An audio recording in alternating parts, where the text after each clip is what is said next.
പ്രായം എത്രയെന്ന് വല്ല വിചാരമുണ്ടോ? ഇപ്പോഴും ഉമ്മക്കാന്ന് കേട്ടാ പേടിയാ. റിഹേഴ്സൽ ചെയ്യുമ്പോ ഉമ്മക്കയുടെ ശബ്ദവും നോട്ടവും ഒക്കെ കണ്ടില്ലേ, ഉരുണ്ട കണ്ണൊക്കെ വെച്ചിട്ട്. ആരും പ്രോംപ്റ്റ് ചെയ്യുമെന്ന് വിചാരിക്കണ്ട കേട്ടോ. നിങ്ങൾ എന്തൊക്കെ പറഞ്ഞ് ഇങ്ങനെയൊക്കെ പറഞ്ഞ് വരട്ടി. ഡബിങ് ആർട്ടിസ്റ്റ് കൂടെ ആയിരുന്നല്ലേ പണ്ട്? ആയിരുന്നു. അല്ലേ? അതായത് നമ്മൾ അവളുടെ രാവുകൾക്ക് സീമയിലേക്ക് ഡബ് ചെയ്താക്കുന്നത് അമ്മയാ. ഞാൻ ഒരാളുടെ കൂടെ പോയതാണ്. ഇപ്പൊ ഹോട്ടലിൽ നിന്നാണ് വരുന്നത്. എന്നെ ഇങ്ങോട്ട് കൊണ്ടുവന്ന ഡ്രൈവർ കുടിച്ചത്. അയാൾ എന്നെ കുറച്ച് അപ്പുറത്താക്കി വിട്ടു. അമ്മയുടെ മനസ്സിൽ എന്തെങ്കിലും പേരുണ്ടായിരുന്നോ? അതായത് മക്കൾക്ക് കൊടുക്കണം. പെൺകുഞ്ഞായിരുന്നെങ്കിൽ ഗംഗ നെടുവ. ഗംഗ. മൂന്നാമതൊരു കുട്ടി ഉണ്ടായിരുന്നെങ്കിൽ പെൺകുട്ടിയായിരുന്നെങ്കിൽ ഗംഗാ നെടുവായിരുന്നു. ആണോ? ഇപ്പൊ പൃഥ്വിരാജ് ഒരു ഡയറക്ടർ എന്നുള്ള രീതിയിൽ നമ്മൾ അറിയപ്പെടുന്നുണ്ടെങ്കിലും ആളുടെ ചിലപ്പോ കഴിവ് ചിലപ്പോ ആദ്യം വന്നിരിക്കുന്ന അമ്മയുടെ ജിനിന്നായിരിക്കണം. കാരണം അമ്മ ഒരു അസിസ്റ്റന്റ് ഡയറക്ടർ ജോലി ചെയ്തിട്ടില്ലേ പണ്ട് കുറെ സിനിമകളിൽ. 2-3 പടം ചെയ്തു. അത് കഴിഞ്ഞപ്പോൾ സാർ പറഞ്ഞു, സത്യത്തിൽ എന്റെ ഈ പടത്തിലെ ഏറ്റവും നല്ല അസിസ്റ്റന്റ് ഡയറക്ടർ സേതുമാധവൻ സാർ പറഞ്ഞ ഒരു അനുഗ്രഹം എനിക്കത്. എന്താ പ്രണയം എന്ന് ചോദിച്ചു കഴിഞ്ഞാൽ മല്ലിക സുകുമാരൻ എന്നുള്ള സ്ത്രീക്ക് ഭാര്യക്ക് എന്താ പറയാനുള്ളത്? ആ പ്രണയം സ്വയം ആസ്വദിക്കാൻ നമ്മുടെ അടുത്തൊരാണ് വേണമെന്നേ ഇല്ല. ജീവിക്കണം, മുന്നോട്ട് കാണിച്ചു കൊടുക്കണം എന്ന് നമ്മളിൽ ഒരു വാശി ഉണ്ടാക്കിയെടുത്ത ആളിന്റെ ഒരു വ്യക്തിത്വം, ഇതൊക്കെ ആലോചിച്ചാൽ തന്നെ അറിയാതെ നമ്മൾ പ്രണയിച്ചു പോകും. നല്ല ഓർമ്മകളെ നമ്മൾ സ്വയം പ്രണയിച്ച് ആവാഹിച്ച് മനസ്സിൽ കൂടിയിരുത്തും. അത് പിന്നെ ആർക്കും മാറ്റാനൊന്നും പറ്റുമെന്ന് എനിക്ക് തോന്നുന്നില്ല. ഒന്നതിപ്പോഴത്തെ ക്യാമറയിൽ പിള്ളേരെന്തൊക്കെയാ ചോദിക്കുന്നേ. ഒരു സോഷ്യൽ മീഡിയയിൽ ഏതെങ്കിലും ഒരു കൊച്ചിനെ കിട്ടിക്കഴിഞ്ഞാണെങ്കിൽ നന്നായിരിക്കുന്നു ഉടുപ്പ്, കേട്ടോ ചേച്ചി നല്ല ഭംഗിയുണ്ട്, കേട്ടോ ചേച്ചിയുടെ ഈ ലിപ്സ്റ്റിക്, ഇങ്ങനെയൊക്കെ ചോദിക്കുമോ? എനിക്ക് അറിഞ്ഞൂടെ, ഞാനത് കേട്ടിട്ട്. അത് ചോദിക്കുന്നവർക്കും വേണം ഒരു സംസ്കാരം. നമ്മളിതൊക്കെ ചോദിച്ച് ഇത് ആരുടെ സോഷ്യൽ മീഡിയ ആണെന്ന് ഈ ചെറുക്കൻ ചോദിക്കുന്നത് കേട്ടാൽ നമുക്കറിയാം.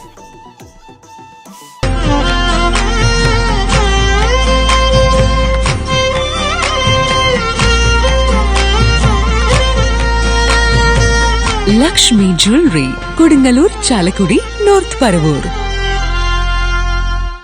സാധാരണ എൻ്റെ ചാനൽ തുടങ്ങിയതിന് ശേഷം പോഡ്കാസ്റ്റ് വരുമ്പോഴൊക്കെ എനിക്കൊരു ചെറിയൊരു ബലം പിടുത്തമുണ്ട് പോഡ്കാസ്റ്റിന് ഇരിക്കുന്ന സമയത്ത്. ഇന്ന് ആ ബലം പിടുത്തം ഞാൻ ഇവിടെ ഉപേക്ഷിക്കുകയാണ്. കാരണം എൻ്റെ മുൻപിലിരിക്കുന്ന ആളുടെ അടുത്ത് ബലം പിടുത്തമായിട്ട് അല്ലെങ്കിൽ ഇച്ചിരി ഗൗരവമായിട്ട് ചെന്ന് കഴിഞ്ഞാൽ ഓടിക്കുക തന്നെ. എല്ലാവരും അമ്മയെന്നാണ് വിളിക്കുന്നത്, എനിക്കും അമ്മയെന്ന് വിളിക്കാൻ ആഗ്രഹം. സിനിമയിലെ തന്നെ the great actress, A beautiful wife, A wonderful mother and A lovely human being I have ഈ ഓണത്തിന് the one and only Mallika Sukumaran. Welcome അമ്മ. താങ്ക് യു മോനെ, താങ്ക് യു. ഒരുപാട് അംഗീകാരങ്ങൾ ഒന്നിച്ച് കിട്ടി. അതെ. ഞാനൊരു കാര്യം ചോദിക്കട്ടെ ആദ്യം തന്നെ, പ്രായം എത്രയെന്ന് വല്ല വിചാരമുണ്ടോ? എനിക്ക് ഞാനാണ് പരസ്യമായിട്ട് പറയുന്നത്. നല്ല രസം കേട്ടോ. ഞാൻ 70 വയസ്സ് പിറന്നാള് ആഘോഷിച്ചവരൊക്കെ എല്ലാവരോടൊക്കെ പറയുമ്പോൾ മണിയമ്പിള്ള ഞങ്ങൾ ഒന്നിച്ച് പഠിച്ചാണ്. ഒരു 1ാം ക്ലാസ് തൊട്ട് 5ാം ക്ലാസ് വരെ. നിങ്ങൾ എന്തിന് നിങ്ങളുടെ മോൻ ഇന്ന് പേപ്പറിൽ എഴുതി എൻ്റെ അമ്മയുടെ സപ്തതി ആഘോഷം എന്തിനു വലിയ എഴുതി? അമ്മ എന്താ, എനിക്ക് 70 വയസ്സായി ഇന്ന് പിറന്നുള്ളത് എൻ്റെ. പക്ഷെ അതല്ലെന്ന്, ഞാൻ 48 പറഞ്ഞ് നടക്കുക. അതെ, സാധാരണ ഈ പ്രായമാവും തോറും ആളുകളുടെ സൗന്ദര്യം, ഈ പറഞ്ഞ പോലെ സംസാരം, എനർജി, ഈ ചാമൊക്കെ കുറയല്ലേ ചെയ്യണേ. ഇവിടെ ഇത് എന്ത് റിവേഴ്സ് ആണല്ലോ. അതല്ല മോനെ, അതറിയോ, ഞാൻ പറഞ്ഞില്ല, ഒരുപാട് ടെൻഷനൊക്കെ നമ്മൾ അനുഭവിച്ചു. നമ്മൾ ഈ പറഞ്ഞൊരു ആരുമില്ലാതെ ഒറ്റപ്പെട്ടു പോകുമെന്നൊക്കെ ഭയന്ന കാലങ്ങളുണ്ടായിരുന്നു. പക്ഷെ അവിടെ നിന്നൊക്കെ എന്തോ സുഖേട്ടൻ്റെ ഒരു അനുഗ്രഹം കൊണ്ടോ അദ്ദേഹം ജീവിതത്തിന് വളരെ ഒരു ദീർഘവീക്ഷണമുള്ളൊരു മനുഷ്യനായിരുന്നു. വേണ്ടതെല്ലാം ഒരുക്കിയിട്ടു. മക്കളെ ആശ്രയിക്കാതെ നിനക്ക് ജീവിക്കാനുള്ളതൊക്കെ ഞാൻ ഉണ്ടാക്കിയിട്ടിട്ടുണ്ടെന്ന് പറഞ്ഞത് എല്ലാം സത്യമായിരുന്നു എന്നുള്ളതാണ്. അപ്പം അങ്ങനെയൊക്കെ വന്നു. അതിൻ്റെ ഇവിടെ മക്കളും പടിപടിയായിട്ട് നമ്മൾ പോട്ടെ, ചീത്ത പേരൊന്നും കേൾപ്പിക്കാതെ ഇത്രത്തോളം എത്തി എന്നുള്ള ഒരു സമാധാനം മനസ്സിന് കിട്ടുമ്പോൾ തന്നെ നമുക്ക് കുറച്ചൊരു സൗന്ദര്യം വർദ്ധിപ്പിക്കാൻ പോയില്ലെങ്കിലും നമ്മുടെ മനസ്സിലൊരു ശാന്തത വരുമല്ലോ. ആ ശാന്തത നമ്മുടെ മുഖത്ത് എപ്പോഴും ഉണ്ടാവും. മനസ്സിൻ്റെ ഒരു സന്തോഷം എന്ന് പറയുന്നത്. അപ്പോൾ അതുകൊണ്ട് ഇപ്പം ഇനിയിപ്പോ എനിക്കെന്താ, പെട്ടിയൊക്കെ അടുക്കി റെഡി ആയിട്ടിരിക്കുകയാണ് എപ്പോഴോ പോകാൻ. അങ്ങനെയല്ല, അതല്ല, നമ്മളെ സംബന്ധിച്ച് നമ്മുടെ ഏറ്റവും വലിയ ആഗ്രഹം എന്ന് പറഞ്ഞാൽ, ഈശ്വര അച്ഛന് മരിച്ചുപോയി, കുഞ്ഞുങ്ങളൊന്നും വഴിതെറ്റി പോകരുത്. അന്ന് 10ലും 12ലും പഠിക്കണം അവര്. അപ്പോൾ അവിടുന്ന് ഇത്രത്തോളമൊക്കെ കൊണ്ടുവന്നു. അവർക്ക് ജീവിതമായി, അവരുടെ മക്കൾക്ക് വേണ്ടതെല്ലാം അവരുണ്ടാക്കി. എന്നാലും എൻ്റെ അച്ഛനുണ്ടാക്കിയൊക്കെ ഇപ്പോഴും കിടപ്പുണ്ട്, അതെൻ്റെ കയ്യിലാണ്. എന്തെങ്കിലും ആട്ടെ. അപ്പം അങ്ങനെ ഒരു മനസ്സിനൊരു നമുക്ക് സ്വയം ചിട്ടപ്പെടുത്തി എടുക്കാൻ സാധിച്ചു. ഇനിയിപ്പം ഞാനൊന്നും ടെൻഷൻ അടിക്കണ്ടല്ലോ, എൻ്റെ കുഞ്ഞുങ്ങളെല്ലാം ഇപ്പം അവരെൻ്റെ കാര്യങ്ങളും കൂടെ വേണേലും നോക്കിക്കോളും. പിന്നെ അത്ര വലിയ അത്യാവശ്യങ്ങൾ എനിക്ക് ഇല്ലാത്തത് സുഖമായിട്ട് അത്ര ഉണ്ടാക്കിയിട്ടതുകൊണ്ട് തന്നെ ഉള്ള വീടൊക്കെ അവിടെ എവിടെയൊക്കെ വാടകയ്ക്ക് കൊടുത്തു. ഈ വാടകയൊക്കെ പോരെ, ചുമ്മാ വീട്ടിൽ കഴിയാൻ. ഞാൻ ചോദിക്കട്ടെ, ഈ കൈനിക്കര കുടുംബത്തിലെ മാധവൻ പിള്ളയുടെ ഇളയ കുട്ടി, ഞാൻ വിചാരിക്കുന്നത് കോളേജിൽ പഠിക്കുന്ന സമയത്ത് ആളൊരു വില്ലത്തിയായിരുന്നു. സകലമായ കാര്യത്തിൽ മുമ്പന്തി ഉണ്ടായിരുന്നു. സ്കൂളിലും. അതെ, ആർട്സ് ക്ലബ് സെക്രട്ടറി ആയിരുന്നില്ലേ കോളേജിലെ, അതെ, അല്ലേ? പിന്നെ ഞാൻ അറിയുന്നത് ആർട്സ് ക്ലബ് സെക്രട്ടറി അന്നത്തെ ഉർവശി ശാരദേനെ വരെ കോളേജിൽ കൊണ്ടെത്തിച്ച മിടുക്കി ആയിട്ടുള്ള ഒരു കുട്ടിയായിരുന്നു ചരിത്രം സൃഷ്ടിച്ച ഞാൻ പറഞ്ഞ. അപ്പൊ അന്നേ ഈ പറഞ്ഞ പോലെ എല്ലാത്തിലും മുമ്പന്തിയിലുള്ള വളരെ ആക്റ്റീവായിട്ട് ഇതുപോലെ വാദവരാതെ സംസാരിച്ചിരുന്ന ഒരാളാണ്. ടീച്ചേഴ്സിന് ഞങ്ങളെ വലിയ കാര്യമായിരുന്നു. കാരണം ഞങ്ങളെല്ലാവരും അത്യാവശ്യം ഒരു ഫസ്റ്റ് ക്ലാസ്സിൽ പാസ്സാവുന്ന കുട്ടികളുമാണ്. അപ്പോൾ അന്നേ ഞങ്ങളൊരു 10-20 പേര് പഠിക്കാനും എടുക്കര് ഒരു യൂത്ത് ഫെസ്റ്റിവലൊക്കെ വന്നാൽ എല്ലാത്തിലും പ്രൈസ് കിട്ടുമോ ഇല്ലയോ ചിന്തയൊന്നുമില്ല. അങ്ങ് തന്നെ പാട്ടൊന്നും ഡാൻസൊന്നും നാടകമൊന്നും റെസിറ്റേഷനും ഒക്കെ പറഞ്ഞ് അങ്ങ് ചേരും. പക്ഷേ എന്തോ കറങ്ങത്തിരിഞ്ഞ് അവസാനം വരുമ്പോഴത്തേക്ക് എന്തെങ്കിലുമൊക്കെ കോളേജിന് സമ്മാനങ്ങൾ ഞങ്ങൾ കൊണ്ടുവരും. അപ്പോൾ അതുകൊണ്ട് തന്നെ ഞങ്ങളൊരു പെറ്റ് സ്റ്റുഡൻസ് ആയിരുന്നു, പ്രിൻസിപ്പൽ അടക്കമുള്ളവരുടെ. ഞാൻ ചോദിക്കട്ടെ, എപ്പോൾ മുതലാ ഇങ്ങനെ വാദവരാതെ ഇങ്ങനെ സംസാരിക്കാൻ തുടങ്ങിയത്? ആളുകളോട് സോഷ്യലി ഭയങ്കരമായിട്ട് ഇടപഴകാനൊക്കെ തുടങ്ങി? ചെറുപ്പത്തിലെ കുട്ടിയായിരുന്നപ്പോൾ ഇങ്ങനെ തന്നെ ആയിരുന്നോ? അല്ലല്ല, കുട്ടിയായിരിക്കുമ്പോൾ നമുക്ക് അങ്ങനെ സംസാരിക്കാനുള്ള അവസരങ്ങൾ കുറവാണ്. എന്നാലും കോളേജ് ഫംഗ്ഷനിലൊക്കെ സംസാരിക്കും. പിന്നെ ഞാൻ ഓൾ ഇന്ത്യ റേഡിയോയിലെ ചൈൽഡ് ആർട്ടിസ്റ്റ് ആയിരുന്നു. പിന്നെ അത് കഴിഞ്ഞ് സിനിമയിൽ പോയപ്പോൾ ഈ നാടകവാരത്തിലൊക്കെ സിനിമാ താരങ്ങളുടെ ഒരു ദിവസം നാടകമുണ്ട്. അപ്പോൾ അന്ന് ഞാൻ 2 കൊല്ലം അടുപ്പിച്ച് നസീർ സാറ് ഞങ്ങളെല്ലാവരും കൂടെ ഓൾ ഇന്ത്യ റേഡിയോ നാടകത്തിലൊക്കെ അഭിനയിച്ചിട്ടുണ്ട്. അതെല്ലാം കഴിഞ്ഞ് ഞാൻ മദ്രാസിൽ ചെന്ന് ആദ്യം കുറച്ചു കാലം നമ്മുടെ ഉമ്മർ സാറിന്റെ ഒരു നാടകം ഉണ്ടായിരുന്നു, പെരിച്ചാഴികൾ എന്നും പറഞ്ഞ്. ഞാനായിരുന്നു അതിലെ നായിക. ഷോ എന്റെ ദൈവമേ, ഇപ്പോഴും ഉമ്മക്കാന്ന് കേട്ട പേടിയാ. റിഹേഴ്സൽ ചെയ്യുമ്പോൾ ഉമ്മക്കയുടെ ശബ്ദവും നോട്ടമൊക്കെ കണ്ടില്ലേ, ഉരുണ്ട കണ്ണൊക്കെ വെച്ചിട്ട്. ആരും പ്രോംപ്റ്റ് ചെയ്യുമെന്ന് വിചാരിക്കണ്ട കേട്ടോ നിങ്ങൾ എന്നൊക്കെ പറഞ്ഞ് ഇങ്ങനെയൊക്കെ പറഞ്ഞ് വിരട്ടി. അതൊക്കെ കൊണ്ടായിരിക്കും ഈ ഡയലോഗൊക്കെ പെട്ടെന്ന് കാണാതെ പഠിക്കാനും. ഇപ്പോഴും ഞങ്ങൾ സെറ്റിലൊന്നും വലിയ പ്രോംപ്റ്റിംഗ് ഒന്നും ഞങ്ങൾക്ക് ആർക്കും വേണ്ട. അതിന്റെ ഒരു ട്രെയിനിങ് ആണ്. അപ്പൊ അന്ന് തൊട്ടേ എനിക്ക് അങ്ങനെ ഒരു ഇൻഹിബിഷൻസ് ഒന്നുമില്ല. അല്ലെങ്കിൽ ഒരു സഭാകമ്പം എന്നൊക്കെ നമ്മൾ പറയത്തില്ലേ, സ്റ്റേജിൽ കയറിയ വേറെ അതൊന്നുമില്ല. വരുന്നിടത്ത് വെച്ച് കാണാം. ഇപ്പൊ നമ്മൾ ആദ്യമായിട്ടല്ലേ കാണുന്നത്, പക്ഷെ കാണുമ്പോഴും അതായത് ആദ്യമായിട്ട് കാണുന്ന ഒരു തോന്നല് എല്ലാവർക്കും ഇതുവരെ കൊടുക്കാത്ത ഒരാളാന്ന് ഞാൻ വിചാരിക്കുന്നത്. അതായത് ഇളയ കുട്ടി ആയതുകൊണ്ടേ അത്രയും തന്റെ അടുത്തോടെയാണ് വളർത്തിയത്. തീർച്ചയായിട്ടും അതെ. അച്ഛന് എന്നെ വിളിക്കുന്ന പേര് ഞാൻ പല മല്ലാന്നായിരുന്നില്ലേ? മല്ല, അതാണ് വീട്ടിൽ വിളിക്കുന്നത്. അച്ഛൻ പറയും ഇവള് ഒരു ആൺകുഞ്ഞായിട്ട് ജനിക്കേണ്ടതായിരുന്നു. എന്റെ അമ്മയും പറയുന്നത് മരിക്കുന്നതിന് വരെ മല്ലി എങ്ങും പോകണ്ട, വീട്ടിൽ ഇരുന്നാൽ മതി, ഒരു ഫോൺ കൊടുത്താൽ മതി അവൾക്ക്, അവള് ലോകം ഭരിക്കുന്നത്. ഞാൻ ഈ ഫോണിൽ കൂടെയാണ് പലതും കാര്യങ്ങളൊക്കെ ഏർപ്പാട് ചെയ്യുന്നത്. അതിനൊക്കെ അപ്പൊ അതൊക്കെ വെച്ചിരിക്കാൻ പറയുമായിരുന്നു സ്ഥിരമായിട്ട്. സ്കൂളിൽ പഠിക്കുന്ന സമയത്തൊക്കെ വില്ലെത്തിയായിരുന്നു നമ്മള് ക്ലാസ്സില്. വില്ലെത്തി എന്ന് പറഞ്ഞാല് അങ്ങനല്ല, നമ്മളിപ്പോ എന്റെ അടുത്ത് പറയാണ് പേര് എഴുതണം കേട്ടോ സംസാരിക്കുന്നത്. അപ്പൊ ഈ മോഡൽ സ്കൂളായിരുന്നു ഏറ്റവും, അയ്യോ മണിയമ്പിള്ളയൊക്കെ എന്നെ പറഞ്ഞിരിക്കുന്നത് ഇവിടെ സംസാരിക്കുന്നവരുടെ പേര് എഴുതാൻ. അന്ന് മോഹമല്ലിക എന്നാണ് എൻ്റെ ശരിക്കുള്ള പേര്. മോഹമല്ലിയുടെ ഒരു സംസാരിക്കുന്നവരുടെ പേര് എല്ലാ ദിവസവും കൊടുക്കുന്ന ലിസ്റ്റിൽ ഈ മണിയമ്പിള്ള രാജുവിൻ്റെ പേരുണ്ട്, സുധീർ കുമാർ. അത് വേറൊരാൾ കൂടിയിരിക്കുന്ന ആള്. പിന്നെ പോലീസിൽ അദ്ദേഹം CIO എന്തൊക്കെയായിട്ട് SP ഒക്കെ ആയിട്ട് DSP എനിക്ക് തോന്നുന്നു. അത് ഞാൻ പേര് പറയുമ്പോൾ അദ്ദേഹം സർവീസിലായിരിക്കത്തില്ല, എന്നാലും ഞാൻ പറയാം. അവർ രണ്ടുപേരും എന്നും പേര് വരും. അപ്പം ബാക്ക് ബെഞ്ചിലായിരിക്കുന്നത്. അപ്പം സാറ് ഇതെന്തുവാണോ സുധീറേ, എന്നും ഉണ്ടല്ലോ തൻ്റെ പേര്. എടുത്ത് പറഞ്ഞ കഥ കേൾക്കണം സാർ. അതെന്താണെന്നറിയാം, ഈ ബാക്കിയുള്ളവർ ഒരുപാട് സംസാരിച്ചു, പക്ഷെ അവർ മല്ലികയ്ക്ക് ഈ മൂട്ടിൽ റബ്ബറുള്ള പെൻസില് കൈക്കൂലി കൊടുത്തെന്ന് ഞാനാണ് അങ്ങനെ ഒരു പെൻസിൽ ആ കാലത്ത് കണ്ട ഓർമ്മ പോലും ഇല്ല. റബ്ബർ കൊടുക്കും, അത് കൊടുക്കും. പിന്നെ മുല്ലപ്പൂ കൊണ്ട് കൊടുത്തവര് മറ്റേ അവിടെ നിന്ന് എടുത്ത് പടത്തിൽ കിടന്ന് മുല്ലപ്പൂ എടുത്തോണ്ട് വന്നിട്ട് ഇങ്ങനെയൊക്കെ കൊടുക്കും സാർ. അപ്പൊ അവരുടെ ഒന്നും പേര് മല്ലിക എഴുതില്ല. ഞങ്ങൾ അങ്ങനെ ഒന്നും, സാറേ ഇത് കൊള്ളാം, ഇത് എവിടെ നിന്ന് ഞാൻ ഇപ്പോഴും പറയും അന്നേ എനിക്കിട്ട് പ്രശ്നക്കാരനായിരുന്നു. പക്ഷെ എന്നാലും ഞങ്ങൾ അന്ന് ഒരുമിച്ച് പഠിച്ചവരൊക്കെ തന്നെ ഇപ്പോഴും അതേ ഒരു വാംത് ഞങ്ങൾ കീപ്പപ്പ് ചെയ്യുന്നുള്ളതാ. രാജുവിന് ഒരു വിഷമം ഉണ്ടെങ്കിലും ഒരു സുഖമാണെങ്കിലും ദുഃഖമാണെങ്കിലും രാജുവും ഭാര്യയും മക്കളും ഞാനുമായിട്ട് സംസാരിക്കുക. എനിക്ക് എന്തെങ്കിലും ഉണ്ടെങ്കിൽ ഞാൻ സംസാരിക്കാറുണ്ട്. ഇടയ്ക്ക് നിൽക്കുന്നവര് ചിലപ്പോൾ ഒരു സെറ്റിലിരുന്ന് തമാശന് പലതും പറയും. അതെല്ലാം എന്നെ വിരോധമുള്ളതുകൊണ്ടാണ് എന്നൊക്കെ വ്യാഖ്യാനിക്കാൻ നിന്നാൽ അതിനൊന്നും ഒരു അർത്ഥമില്ല. അതിപ്പോൾ എല്ലാവരും പറയത്തില്ലേ. പക്ഷേ ഞങ്ങളൊക്കെ തമ്മിൽ ഇന്നും ആ ഒരു സ്നേഹബന്ധം, എന്ത് കാര്യത്തിനും ഒരു കാര്യം പറഞ്ഞാൽ രാജു പറയുകയാണെങ്കിൽ ഞാനും എൻ്റെ കുടുംബാംഗങ്ങളും മുമ്പിലുണ്ട്. അതുപോലെ തന്നെയാണ് രാജുവിൻ്റെ ഭാര്യ ഇന്ദിരയും. വലിയ ചേച്ചി എന്ന് പറഞ്ഞാൽ വലിയ കാര്യം ഇന്ദിരയ്ക്ക്. ഞാൻ ചോദിക്കട്ടെ, എപ്പോഴെങ്കിലും സുകുമാരൻ സാറിനോട് ചോദിച്ചിട്ടുണ്ടോ ഇങ്ങനെ വാദോരാതെ സംസാരിക്കുന്ന, അല്ലെങ്കിൽ ഇങ്ങനെ എല്ലായിടത്തും ഓടി നടന്ന എല്ലാവരും ഒരുപോലെ സോഷ്യലി കൈകാര്യം ചെയ്യുന്നതുകൊണ്ടാണോ എന്നോടൊരു ഇഷ്ടം തോന്നിയത്? എപ്പോഴെങ്കിലും നിങ്ങളെ സ്വകാര്യ നിമിഷത്തിൽ ചോദിച്ചിട്ടുണ്ടോ? എത്ര സംസാരിക്കും ഇല്ല. പക്ഷെ ഈ സംസാരം ഒരു വിഷയമായിട്ട് വന്നത് നമ്മുടെ, ഞാനതും പല ഇന്റർവ്യൂവിലും പറഞ്ഞിട്ടുണ്ട്. ഞങ്ങളുടെ വീട്ടിൽ ചില ഗസ്റ്റൊക്കെ വരും, പ്രധാനികൾ. ഇപ്പോൾ ദാസേട്ടൻ്റെ ഭാര്യ പ്രഭ വന്നത്, പിന്നെ അന്നത്തെ പ്രൊഫസർമാർ, പിന്നെ ഇന്നത്തെ, ഞാനതിലെ പറയുന്നത് ഓരോ പാർട്ടിയുടെ പേര് പറഞ്ഞ് ഞങ്ങളെ പേടിപ്പിക്കുമ്പോൾ ഞാൻ പറയും ഇതിൻ്റെയൊക്കെ തലതൊട്ടപ്പന്മാർ ഞങ്ങളുടെ വീട്ടിൽ വന്ന് ചായയും കുടിച്ച് വലിയ സ്നേഹമാണ്. കാരണം എൻ്റെ കുടുംബവുമായിട്ടുള്ള അവരുടെയൊക്കെ അടുപ്പവും കാര്യങ്ങളും തന്നെയാണ്.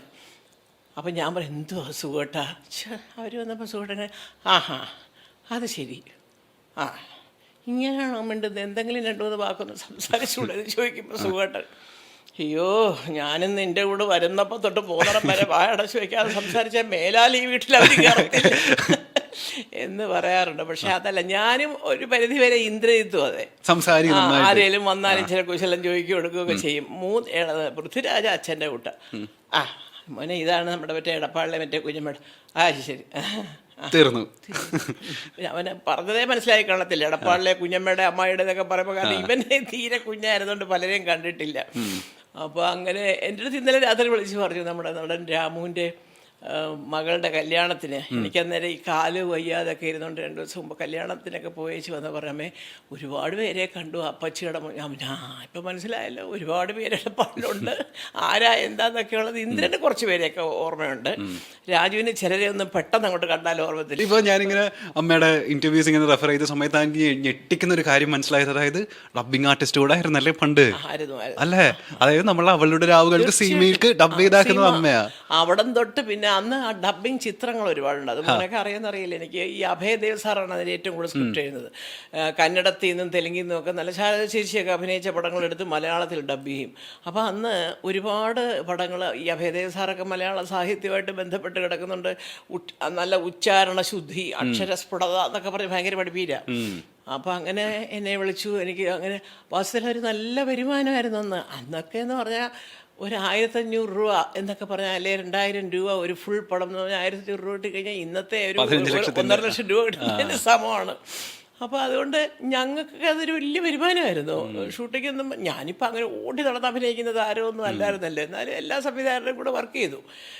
അപ്പോൾ സമയത്ത് ഇങ്ങനെ മല്ലികയ്ക്ക് ഷൂട്ടിംഗ് ഉണ്ടോ? ഇല്ല സാർ, നമുക്ക് ഒരു ചന്ദനക്കാട്, അതാണ് പടം, കൽപ്പന, മല്ലികയാണ് അത് ഡബ് ചെയ്യണം, ചെയ്യാം സാർ എന്ന് പറയും. നമ്മൾ എറണാകുളം സ്റ്റുഡിയോയിലോ കറുപ്പാകം സ്റ്റുഡിയോയിലോ എവിടാന്ന് വെച്ചാൽ പോകും, നമ്മുടെ ഡബ്ബിങ് തീർക്കും, അപ്പം തന്നെ കാശും തരും. അപ്പോൾ നമുക്കതൊരു വലിയ കാര്യമാണ്.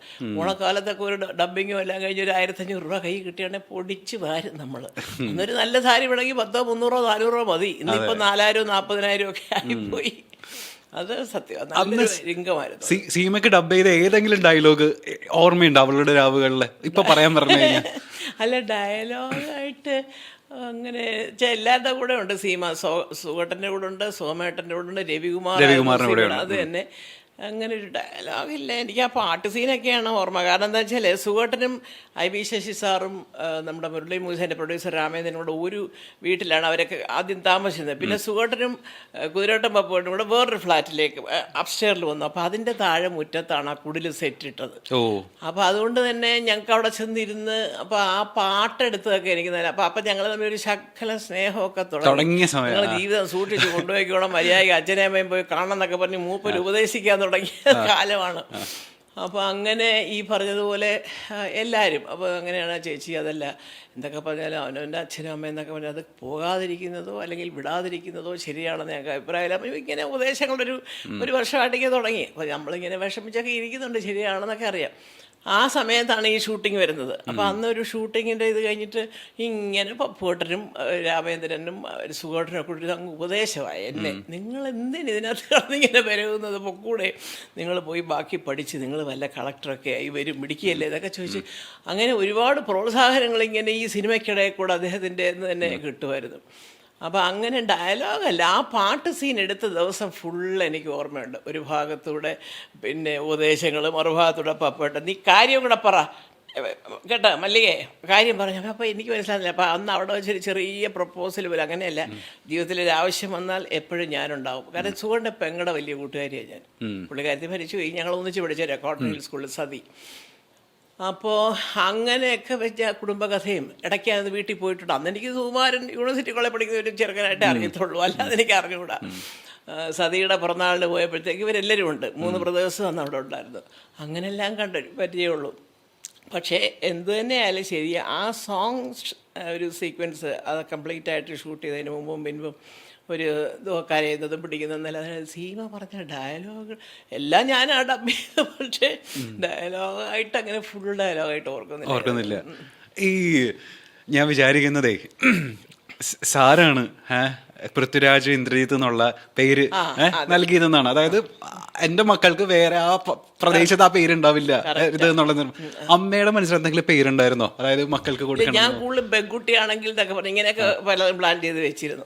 അപ്പൊ അങ്ങനെ വന്ന് ആ മക്കളാണ് ശരി. ഞാൻ വിചാരിച്ചു എൻ്റെ അച്ഛനുണ്ട്, അമ്മയുണ്ട്, പിന്നെ വല്യച്ഛന്മാരൊക്കെ ഉണ്ട്, എല്ലാമൊക്കെ. അപ്പോഴാണ് ഇദ്ദേഹം പറഞ്ഞത് അതൊക്കെ ഞാൻ കണ്ട് വെച്ചിട്ട് എന്നിട്ട് പറയുകയും ചെയ്തു പെൺകുഞ്ഞായിരുന്നെങ്കിൽ ഗംഗ നെടുവത്. ഞാൻ ഗംഗയോ ആൺകുട്ടി ആയതുകൊണ്ട് ഞാൻ അയ്യോ എൻ്റെ സുഖട്ട ഇതൊക്കെ എഴുതാനും പിടിക്കാനും പറയാനും ഒക്കെ പാടല്ലേ എന്ന് ചോദിച്ച പേരെടുത്ത് ചോദിച്ചാൽ അതേ ഞാൻ പഠിച്ചത് എടപ്പാൾ സ്കൂളിലാണ്. അവിടെ ചെല്ലുമ്പോഴത്തേക്ക് നമ്മുടെ സത്യനിവാസിലെ മറ്റേ നമ്മുടെ സുകുമാരനുണ്ട് അവിടെ. ഏത് സുകുമാരൻ എന്ന് ചോദിക്കും, കാരണം ഒരു 4-5 സുകുമാരന്മാർ കാണും. അതേസമയം അത് ഫസ്റ്റത്തെ സത്യമായിരുന്നു കേട്ടോ. നാക്കിൽ ഗുളിക മതി പറഞ്ഞ പോലെ ഈ പിള്ളേർ സൈനിക സ്കൂളിൽ നിന്ന് ഇറങ്ങുന്നിടം വരെ അതിന് ശേഷം അതെ ഒരു ഇന്ദ്രജിത്തും പൃഥ്വിരാജ് ഇവിടെ വന്നിട്ടില്ല. അത് അറിഞ്ഞിട്ട പേരാണ്. എപ്പോഴും പറയും അങ്ങനെ എല്ലാവരും കൂടെ കിടന്ന് പറയുന്ന ഒരു പേരാവരുത് എന്ന് പറഞ്ഞിട്ട് ഇങ്ങനെ അദ്ദേഹം തന്നെ സെലക്ട് ചെയ്ത പേരാണ്. മൂന്നാമതൊരു കുട്ടി ഉണ്ടായിരുന്നെങ്കിൽ പെൺകുട്ടിയായിരുന്നെങ്കിൽ ഗംഗാന്നിടുമായിരുന്നു. ആണോ? അടിപൊളി. ഇതിപ്പോ നമ്മള് ഡബിങ് ആർട്ടിസ്റ്റ് ആയിരുന്നു എന്ന് പറഞ്ഞു, നടിയായിരുന്നു. ആക്ച്വലി ഇപ്പൊ പൃഥ്വിരാജ് ഒരു ഡയറക്ടർ എന്നുള്ള രീതിയിൽ നമ്മൾ അറിയപ്പെടുന്നുണ്ടെങ്കിലും ആളുടെ ചിലപ്പോ കഴിവ് ചിലപ്പോ ആദ്യം വന്നിരിക്കുന്ന അമ്മയുടെ ജിനിന്നായിരിക്കണം. കാരണം അമ്മ ഒരു അസിസ്റ്റന്റ് ഡയറക്ടർ ജോലി ചെയ്തിട്ടില്ലേ പണ്ട് കുറെ സിനിമകളിൽ? 2-3 പടം ചെയ്തു ഞാൻ. തമ്പിച്ചേട്ടന്റെ ശങ്കരൻ നായർ സാറ് ഒക്കെ ഞാൻ ചെയ്തിട്ടുണ്ട്. തമ്പിച്ചേട്ടന്റെ മാളിക പണിയുന്നവർ ഏതോ ഒരു സ്വപ്നം, മറ്റേ മദനോത്സവം, കമലഹാസൻ, റീത്ത ബാദരി ആയിരുന്നു അതിനകത്ത്, സോറി സറീന വഹാബ് ഉണ്ടായിരുന്നു, പിന്നെ കന്യാകുമാരി സേതുമാധവൻ സാറ്. അത് പിന്നെ അങ്ങനെ ഒരു ടൈറ്റിൽ കാർഡ് വന്ന ഒരു ഇതായിട്ടല്ല. അന്ന് റീത്ത ബാദരിക്ക് ഹിന്ദി അറിയത്തുള്ളൂ. അപ്പം ഞാൻ ഈ സ്കൂളിൽ പഠിക്കുന്നത് കൂടാതെ പ്രൈവറ്റായിട്ട് ഈ പറഞ്ഞ പോലെ പ്രാഥമിക മധ്യമ രാഷ്ട്രഭാഷ വരെ പഠിച്ചു. അപ്പൊ അതുകൊണ്ട് ഇച്ചിരി ഹിന്ദി അറിയാം ഇങ്ങനെ കിടക്കുന്നതുകൊണ്ട്. അപ്പോൾ സാറിൻ്റെ വിളിച്ച് ചോദിച്ചു വലിയ അതൊന്ന് പറഞ്ഞ് മനസ്സിലാക്കി വിടാം. അപ്പം എനിക്ക് അത്യാവശ്യം വലിയ തെറ്റ് കൂടാതെ അങ്ങനെ പക്കാ ഗ്രാമറൊന്നും നോക്കുകയല്ല. പക്ഷെ എന്നാലും ഞാൻ പറയുന്നത് പുള്ളിക്കാരത്തേക്ക് ഭയങ്കര പെട്ടെന്ന് മനസ്സിലാവും. അങ്ങനെ ഞങ്ങൾ വലിയ കമ്പനിയായി റീത്താബാരി ഞാനും കൂടെ. അങ്ങനെ ഈ ഡയലോഗിൻ്റെ അർത്ഥം എന്താണെന്നൊക്കെ ചോദിക്കും, പറഞ്ഞു കൊടുക്കും. അപ്പോൾ അത് കഴിഞ്ഞപ്പോൾ സാറ് പറഞ്ഞു സത്യത്തിൽ എൻ്റെ ഈ പടത്തിലെ ഏറ്റവും നല്ല അസിസ്റ്റന്റ് ഡയറക്ടർ സേതുമാധവൻ സാർ പറഞ്ഞ ഒരു അനുഗ്രഹം എനിക്കത്. അത് കഴിഞ്ഞ് പിന്നെ ശങ്കരൻ നായർ സാറിൻ്റെ മദനോത്സവത്തിൽ കമലഹാസൻ ഞങ്ങളെല്ലാവരും ഉള്ളൊരു പടമാണ് അത്. പിന്നെ തമ്പിച്ചേട്ടനാണ് സത്യത്തിൽ എൻ്റെ ജീവിതം തന്നെ ഒരു ഫൗണ്ടേഷൻ ഇട്ട ഒരാളാണ്. തീർച്ചയായിട്ടും. കാരണം സുഖേട്ടൻ്റെ ഒരു പ്രശ്നം വന്നപ്പോൾ അത് ഒരു പരിധിവരെ എൻ്റെ വീട്ടിൽ അറിയിക്കുകയും അവൾ രക്ഷപ്പെട്ടു പോട്ടെ പടവും പപ്പടവും ഒന്നും വേണ്ട അവരൊക്കെ വീട്ടിൽ മര്യാദയ്ക്ക് ഇരിക്കാം ഒക്കെ പറഞ്ഞ് ഞങ്ങൾ അരിപ്പാട്ടുകാരാണ്. എൻ്റെ അമ്മയ്ക്കൊക്കെ വളരെ അടുത്തറിയാം അദ്ദേഹത്തിൻ്റെ അമ്മയൊക്കെ. അപ്പോൾ അങ്ങനെ തമ്പിച്ചേട്ടൻ്റെ 2 പടം അതിനകത്ത് എനിക്ക് ടൈറ്റിൽ കാർഡും ഒക്കെ ഉണ്ട്. കൈലാസ്നാഥും ഞാനുമാണ് അല്ലെ സഹസംവിധായകരായിട്ട്. ഓക്കെ. ഞാൻ എപ്പോഴും ശ്രദ്ധിക്കുന്ന കാര്യം, അതായത് സുകുമാരൻ സാറിനെ പറ്റി പറയുമ്പോഴൊക്കെ ഒരു അഭിമാനമുണ്ട്, സന്തോഷമുണ്ട്, അതിനേക്കാൾ ഉപരി ഒരു ആരാധനയുണ്ട് അദ്ദേഹത്തോട്. അയ്യോ തീർച്ചയായിട്ടും ഉണ്ട് മോനെ. കാരണം എന്താ വെച്ചാൽ ഞാനിങ്ങനെ ഒരു എന്താ പറയുക, പണ്ട് പറഞ്ഞ പോലെ ഈ വലത് കയ്യിൽ ഉള്ളം കയ്യിൽ ഒരു രാജകുമാരിയെ പോലെ എന്നെ കൊണ്ട് നടന്നില്ലേ 10-20 വർഷക്കാലം ഒന്ന് ആലോചിച്ച് നോക്കൂ. ഇല്ലായിരുന്നെങ്കിൽ ഞാൻ ചിലപ്പോൾ എന്തായി പോകുന്നു. എനിക്കിപ്പം ഓരോ കഥകളും കേൾക്കുമ്പോൾ ഞാൻ ആലോചിക്കുക ഈശ്വര അവിടെ നിന്നൊക്കെ എന്നെ രക്ഷപ്പെടുത്തിയത് സുഖേട്ടനല്ലേ. അതായത് ഒരു വീട് വാങ്ങിച്ചാലോ അല്ലെങ്കിൽ ഒരു പുരയിടം വാങ്ങിച്ചാലോ എല്ലാത്തിലും എൻ്റെ പേരുമുണ്ട്. അപ്പം അതൊന്നും എനിക്കറിഞ്ഞേ കൂടെ. അന്നൊന്നും എനിക്ക് ഇപ്പോഴത്തെ പിള്ളേരൊക്കെ അങ്ങനെയല്ല, വാങ്ങിക്കുമ്പോൾ അവർ നോക്കുമല്ലോ ഞാനും കൂടെ ഉണ്ടോ എന്നുള്ളത്. അന്നൊന്നും നമുക്കത് അറിയില്ല. സുഖേട്ടൻ പറയുമ്പോഴാണ് അറിയുന്നത് ഞാൻ കുറച്ച് വസ്തു കിടന്നു ഇങ്ങനെ. പിന്നെ അത് കഴിഞ്ഞ് എൻ്റെ തന്നെ ഒരു അമ്മാവൻ്റെ മകൻ മൂന്നാർ സൈഡിൽ ഒരു 3-3.5 ഏക്കർ സ്ഥലം, അതിനകത്ത് കുറച്ച് ഓറഞ്ചും പ്ലംസും ഇങ്ങനെയൊക്കെ ഒരു കൃഷിഭൂമി പോലെയും പിന്നെ കുറച്ച് നെല്ലും ഒക്കെ ആയിരുന്നു. അത് വാങ്ങിക്കാൻ നേരത്ത് പറഞ്ഞു അതിപ്പോൾ അതിൻ്റെ അമ്മാവൻ്റെ മോൻ്റെതല്ലേ. അപ്പോൾ പുള്ളിക്ക് ഒരു ഇച്ചിരി ഒരു ഫിനാൻഷ്യൽ ഇത് വന്നു. അപ്പോൾ സുട്ടൻ സാരമില്ല ഞാൻ തരാം, ആ സ്ഥലം ഞാനിനി വാങ്ങിച്ചോളാം എന്ന് പറഞ്ഞു. മതി എനിക്ക് നോക്കാൻ പോലും ആളില്ല. അപ്പം ഞാൻ അന്ന് അവന് സുഖേട്ടനോട് വലിയ കാര്യമായിരുന്നു. അവന് ആ ഒരു ക്രിട്ടിക്കൽ സമയത്ത് പൈസ കൊടുത്തു, ആ സ്ഥലം വാങ്ങിച്ചു. പറഞ്ഞു ഇത് മല്ലികയുടെ പേരിൽ മാത്രം എഴുതിയാൽ മതി, ഞങ്ങൾ തമ്മിലുള്ള ബന്ധം ഈ സ്ഥലത്തിലൂടെ ഇനി ഇങ്ങനെ തുടരട്ടെ എന്നൊക്കെ പറഞ്ഞ് അങ്ങനെ എന്തോ ആരും ചിന്തിക്കാത്ത വഴികളിലൂടെ ചിന്തിക്കുക. അതുകൊണ്ടാണ് ഞാനിപ്പം ഈ പറഞ്ഞല്ലോ പിള്ളേരൊന്നും ഒരു ഓണത്തിന് കണ്ടില്ല അല്ലെങ്കിൽ ഏതെങ്കിലും ഒരു വിശേഷത്തിന് കണ്ടില്ല, എനിക്ക് ഒരു സങ്കടവും ഇല്ലല്ലോ. കാരണം എനിക്ക് ഏറ്റവും ഇഷ്ടം സുഖേട്ടൻ അത് എങ്ങനെ കൈകാര്യം ചെയ്തെന്ന് ഓർമ്മിച്ച് കഴിയാൻ എനിക്കിഷ്ടം. അന്നൊക്കെ എന്ന് പറഞ്ഞാൽ ഇങ്ങനൊന്നും അല്ലല്ലോ. എവിടെ ഷൂട്ടിങ്ങിന് പോയാലും ഓണത്തിന് ഓടി വെളുപ്പാങ്കാലത്ത് 3 മണിക്കെങ്കിലും വണ്ടിയുടെ ഹോൺ കേൾക്കും, എത്തും, തിരുവോണത്തിന് നിന്ന് വീട്ടിലെത്തും. അത് പിന്നെ പിള്ളേരുണ്ടായപ്പോൾ തീർച്ചയായിട്ടും എത്തുമായിരുന്നു. അതുപോലെ തന്നെ ആയിരുന്നു പിറന്നാളിന് ഒക്കെ ഇതുപോലെ തലേ ദിവസം ഇങ്ങനെ. അപ്പം ഞാൻ വിചാരിക്കുക അപ്പോൾ ഓർമ്മയൊക്കെ ഉണ്ടല്ലേ എന്നൊക്കെ പറഞ്ഞ് ഞാനിങ്ങനെ വാരും.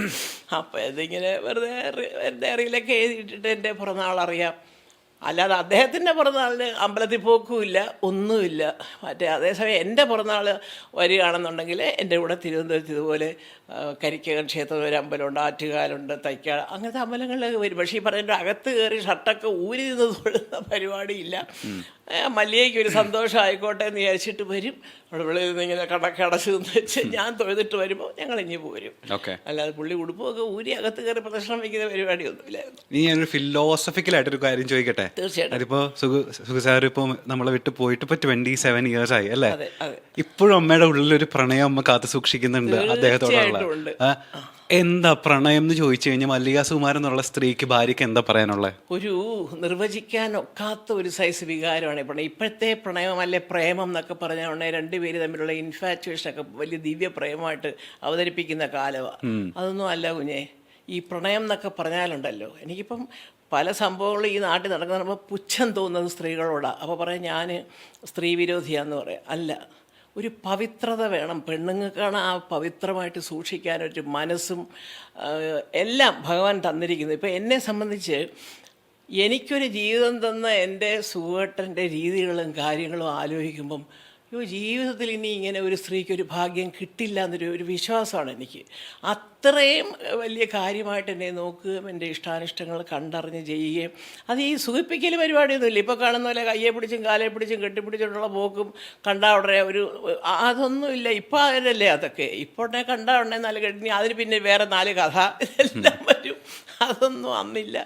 അന്ന് നമ്മൾ നമ്മുടേതായ ഒരു സംസ്കാരത്തിലൂടെ മുതിർന്നവരെ കണ്ട ഒന്ന് എഴുന്നേൽക്കുക, ഒന്ന് തൊഴുക, അല്ലേ?